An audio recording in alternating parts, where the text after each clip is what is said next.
તો hello guys, કેમ છો તમે બધા? મજામાં જશો? કેમ કે આજનો બ્લોગ આપણે થોડોક મોટો થવાનો છે, એટલે તમે ચેનલ ઉપર નવા હોય તો લાઈક કરજો, શેર કરજો અને સબસ્ક્રાઈબ કરવાનું ભૂલતા નહીં મારો ભાઈ. ચાલો તો અત્યારે આપણે ખેતરમાં કામ ચાલુ છે અને હું તમને બતાવું કે ખેતરમાં કેવું કામ છે અને શું વાવવાનું છે.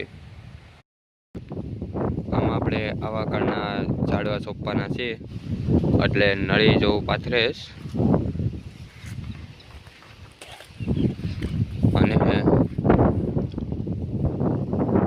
આ લગભગ 5 વીઘા જેટલો અંદાજે હશે, બહુ કંઈ બધી ખબર નહીં કેટલું હશે એ. એટલે એટલામાં આપણે આવા કાળના ઝાડવા સોંપવાના છે, એટલા માટે આ પાળા કર્યા છે એ પણ લોડર વેથી. તમને મારા મિની બ્લોગમાં તમને બતાવ્યું જ હતું મેં કે ઝાડવા વાવવાનું છે આવા કાળના, એટલે લોડર વેથી પાળા મારેશ.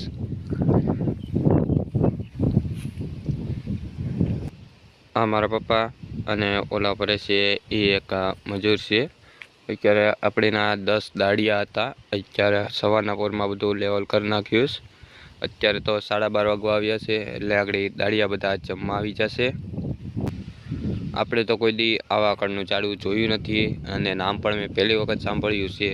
તો શેઠુએ કીધું કે આવા કાળનું ઝાડ સોંપવાનું છે આપણે, એટલે પાળા મારવાના છે.